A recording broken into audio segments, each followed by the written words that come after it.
पहले मीट करो हमारे हीरो शिगेओ कागेयामा यानी मॉब, एक 8th ग्रेडर जो दिखता है बिल्कुल नॉर्मल, पर उसके पास है insane psychic powers, telekinesis, energy blasts. Mob सब कुछ कर सकता है, पर वो ये सब छुपाता है क्योंकि मॉब बस एक नॉर्मल लाइफ जीना चाहता है, फ्रेंड्स बनाने चाहता है, अपने क्रश को इम्प्रेस करना चाहता है, लेकिन उसके पावर्स उससे नॉर्मल नहीं होने देते।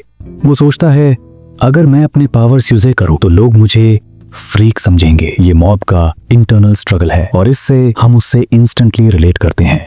अब बात करते हैं मॉब के मेंटर अरातका रेगन की, जो चलता है spirits and such consultation office.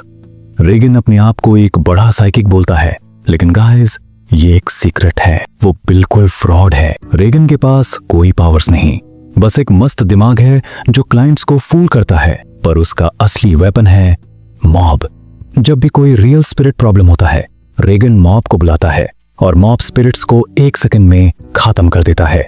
Reagan बोलता है मॉब तू मेरा स्टूडेंट है, पर असल में वो मॉब के पावर्स का फायदा उठाता है।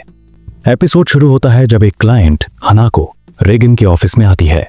वो बोलती है मेरे घर में एक स्पिरिट है जो मुझे परेशान कर रहा है। हनाको का बॉयफ्रेंड तारो सोचता है रेगन एक स्कैम है और दोनों के बीच थोड़ी सी लड़ाई हो जाती है। तारो बोलता है तुम तो बस पैसा लूट रहे हो। रेगन कूली जवाब देता है स्पिरिट को रिमूव करना टफ है और इसके लिए मेरी फीस भी हाई है। हनाको अग्री करती है और रेगन मॉब को साथ लेके हनाको के घर जाता है। वहां एक रियल स्पिरिट दिखाई देता है, एक डार्क क्रीपी फिगर जो घर में केओस मचा रहा है। रेगन अपना सिग्नेचर मूव करता है, सॉल्ट फेंकता है स्पिरिट पे, पर ये नॉर्मल स्टोर बॉट सॉल्ट है तो ऑब्वियसली कोई असर नहीं होता। तारो चिल्लाता है देखा ये फेक है। यहां मॉब की ग्रैंड एंट्री होती है। वो एक डल शाय लड़का है, पर जब स्पिरिट को देखता है उसके आईज में एक अलग ही स्पार्क आता है। मॉब अपने साइकिक पावर से स्पिरिट को एक नजर में खत्म कर देता है। Total boss moment. हनाको और तारो शॉक हो जाती हैं, सोचते हैं ये छोटा सा लड़का इतना पावरफुल कैसे है। रेगन कूल बनने की कोशिश करता है, बोलता है हाँ ये मेरा ट्रेनिंग का रिजल्ट है, लेकिन हम सब जानते हैं मॉब ही असली हीरो है। ये सीन दिखाता है कि मॉब के पावर्स कितने डेंजरस हैं, पर वो उन्हें कितना कंट्रोल करता है। गाइस ये बस शुरुआत है, अभी और बड़ा एक्शन आने वाला है। बाद में मॉब अपने घर जाता है और डिनर के टाइम गलती से एक स्पून बेंड कर देता है अपने पावर से।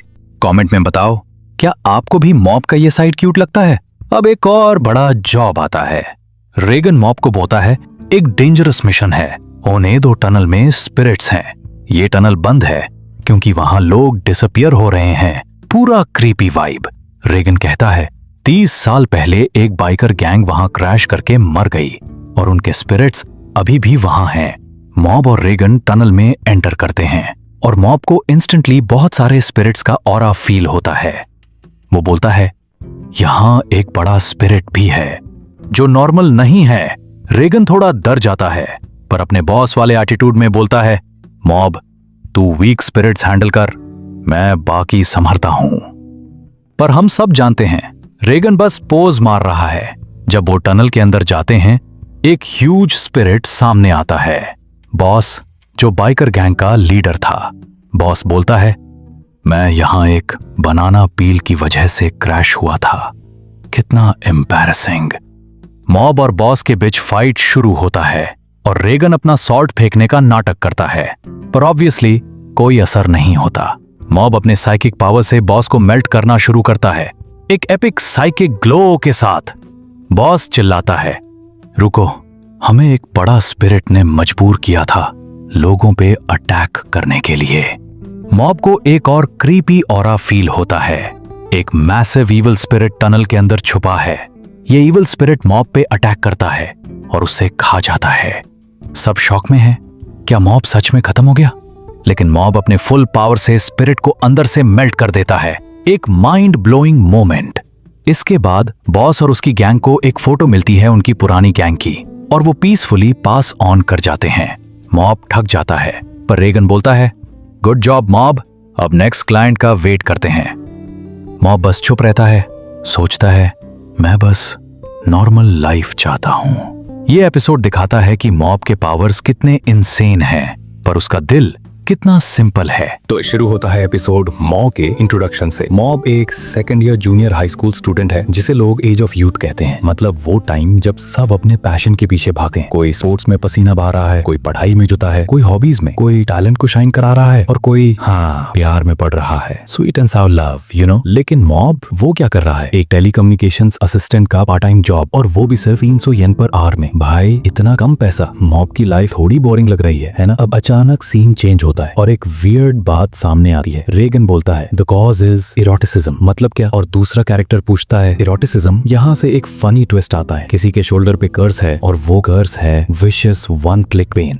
ये कोई इलीगल 18+ वेबसाइट का चक्कर लगता है। एक कैरेक्टर बोलता है कि ऐसे वेबसाइट पे क्लिक करने से कर्स लगता है और शोल्डर हैवी हो जाता है। ये क्या बकवास है भाई? लेकिन इसमें हमें मॉब का कनेक्शन दिखने वाला है। वो आदमी बोलता है कि इलीगल 18+ वेबसाइट पे कर्स लगा सकते हो और पैसे कमा सकते हो। ये क्या स्कैम चल रहा है? और रेगन बोलता है हु वुड बिलीव सच अ लाई। हाँ बिल्कुल, कौन यकीन करेगा। अब सीन थोड़ी इंटेंस हो जाती है। रेगन बोलता है I am going to cast the curse. लेकिन मॉब का बॉस चिल मोड में है और फिर रिवील होता है कि ये कोई कर्स नहीं बल्कि शोल्डर पेन का ड्रामा है। रेगन एक डेडली टेक्निक यूज करता है जो फिजिकल फटीग और शोल्डर पेन को दूर करता है। और ये क्या? क्लाइंट खुश हो जाता है और बोलता है I feel much better, can I come again. लेकिन ट्विस्ट यहाँ है, ये मसाज का फी है 300-800 येन फॉर 40 मिनट्स। रेगन बोलता है ये कर्स रिलीविंग फी है, मसाज नहीं। और मॉब को सिर्फ 200 येन मिलते हैं। भाई ये तो एक्सप्लॉयटेशन है। अब मॉब थोड़ा सीरियस हो जाता है। वो रेगन से बात करता है और बोलता है कि उसके सुपर पावर्स की वजह से वो थोड़ा डिफरेंट है। वो रेगन का शुक्रिया करता है क्योंकि उन्होंने उसे गाइड किया, पैसे दिए और लाइफ में डायरेक्शन दिया। लेकिन मॉब के दिल में एक सवाल है, इज दिस रियली ओके? मतलब क्या ये पार्ट टाइम जॉब ही उसकी जिंदगी का गोल है? रेगन थोड़ा मजाक करता है और पूछता है क्या आवरली वेज काम है या मेरी असली आइडेंटिटी समझ गए हो? लेकिन मॉब कंफ्यूज्ड है। वो बोलता है कि उसके पास और कोई प्लान नहीं है, बस ये जॉब कर रहा है। रेगन अब मॉब को थोड़ी लाइफ एडवाइस देता है। वो बोलता है मॉब तू अभी टीनेजर है, जल्दी मत कर, तू नॉर्दर्न डिवीजन का सबसे स्ट्रॉन्ग है। रेगन के हिसाब से मॉब को अभी चिल करना चाहिए और उसके साथ पैसे कमा सकता है। लेकिन यहाँ एक दूसरा एंगल आता है। स्कूल में कोई ताकिनागा नाम का कैरेक्टर है जो वियर्डो के लेबल से परेशान है और डिवीजन में सिर्फ 5 मेंबर्स हैं, तो उन्हें एक नया मेंबर चाहिए। सब टेंशन में है क्योंकि उन्हें एक नया मेंबर चाहिए वरना डिवीजन बंद हो जाएगा। एक स्टूडेंट काउंसिल का बंदा बोलता है फ्राइडे तक एक नया मेंबर लाओ और ये फ्राइडे बस 2 दिन दूर है। सब बोलते हैं इम्पॉसिबल है। लेकिन एक टाइम कुराटा जो क्लब की चीफ है मोटिवेट करता है और बोलता है हमने बहुत स्ट्रगल्स की हैं, एक मेंबर तो ला सकते हैं। लेकिन दूसरा कैरेक्टर बोलता है चीफ हमने तो अभी तक कुछ किया ही नहीं। ये सीन बहुत फनी है गाइस। और फिर एक इनुकावा मॉब को स्पॉट करता है Shigeo Kageyama, second year first class. ये परफेक्ट है। अब मॉब को किताकुबो नॉर्थ क्लब के मेंबर्स मिलते हैं। ये क्लब बेसिकली एक लेजी लोगों का ग्रुप है जो बस चिल करना चाहते हैं। क्लब रेजिडेंट तोमे कुराटा मॉब को ज्वाइन करने के लिए कन्विंस करती है। वो बोलती है तेरा नाम मेरी दादी के नाम जैसा है, ये फेट है। और यहाँ रिवील होता है कि मॉब के सुपर पावर्स के बारे में रूमर्स हैं, जैसे स्पून बेंड करना या इरेजर मूव करना। तोमे बोलती है ये जॉइन अस, कमेटी का काम वेट कर सकता है। लेकिन मॉब रेगन को कॉल करता है और बोलते हैं मॉब अभी काम पे आ। मॉब कंफ्यूज हो जाता है, क्लब ज्वाइन करे या जॉब करे। अब रेगन और किताकुबो के बीच थोड़ी नोकझोंक होती है। रेगन बोलता है ये क्लब कोई स्पोर्ट्स क्लब नहीं, ये क्या ब्रेन सेंस रेडियो क्लब है? तो मैं बोलती है हम टेलीपैथी फील करते हैं। लेकिन रेगन इस पे छोटा सा टॉन्ट करता है और बोलता है ये सब फेक है और तुम लोग मॉब के सुपर पावर रूमर्स का फायदा उठा रहे हो। किताकुबो के मेंबर्स थोड़ा इमोशनल हो जाते हैं और मॉब बोलता है मेरी सीनियर रो रही है, मैं ज्वाइन कर लूं। लेकिन रेगन उसे रोकता है और बोलता है ये क्लब कोलैप्स होने वाला है। रेगन बोलता है काम पे चल। मॉब फाइनली बोलता है मैं घर जा रहा हूँ। अब एक नया एडवेंचर शुरू होता है। रेगन मॉब को एक गर्ल्स स्कूल भेजता है जहाँ एक क्लाइंट रूफ पे वेट कर रहा है। मॉब गर्ल्स स्कूल के यूनिफॉर्म में जाता है। रेगन लेकिन स्कूल गेट पे पकड़ा जाता है। लोग उससे परवर्ट बोलते हैं और मॉब बोलता है मुझे पता था ये इम्पॉसिबल है। लेकिन वो रूफ पे पहुंच जाता है जहाँ 2 लड़कियां उससे क्लाइंट के रूप में मिलती हैं। वो बोलती हैं रेगन कहाँ है, तुम कौन हो? और फिर प्रॉब्लम रिवील होती है। स्कूल में पोल्टरगाइस्ट फिनोमिनन चल रहा है। स्टूडेंट्स के बिलोंगिंग्स गायब हो रहे हैं और लॉकर रूम में एक राह भी उलझ रही थी। मॉब को ये स्पिरिट हंट करना है। मॉब अब स्पिरिट को ट्रैक करता है। वो गर्ल्स के साथ स्कूल में घूमता है और एक लड़की बोलती है